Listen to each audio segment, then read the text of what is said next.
আসছি পরবর্তী খবরে। স্কুটি চালিয়ে জনসংযোগ যাত্রায় হুগলির সাংসদ লকেট চট্টোপাধ্যায়। আগামী বিধানসভা নির্বাচনকে পাখির চোখ করে জনসংযোগ যাত্রার পাশাপাশি কর্মীদের নিয়ে গোপন বৈঠকও করেন বলে জানা যায়। শুক্রবার সকাল থেকে সিঙ্গুরের উগারদাহ থেকে বাইক চালিয়ে মিছিল করেন। গতকাল সিঙ্গুরের আনন্দনগরে কেন্দ্রীয় সরকারের কৃষি সুরক্ষা আইন নিয়ে কৃষকদের সঙ্গে বৈঠকও করেন তিনি। সিদ্ধেশ্বরী কালী মন্দিরেও পুজো দেন তিনি।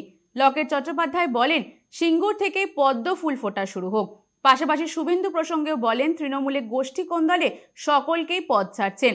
আগামী দিনেও যারা মানুষের সঙ্গে হয়ে কাজ করতে চান তাদের জন্য ভারতীয় জনতা পার্টির দরজা খোলা রয়েছে। সিঙ্গুরে দুদিন ধরে আমি আছি এখানে, কালকে রাতে এখানেই ছিলাম।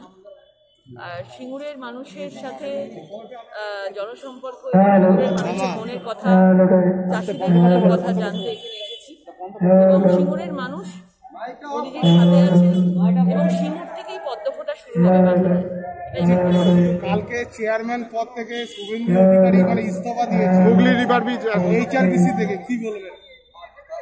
দেখুন, নিজেদের মধ্যে গোষ্ঠীদ্বন্দ্ব এবং একের পর এক তৃণমূলের যে প্রশাসনিক পদ বলুন সেগুলো ছেড়ে দিচ্ছে এবং তাদেরকে কোনোভাবেই মমতা ব্যানার্জি ধরে রাখতে পারছেন না।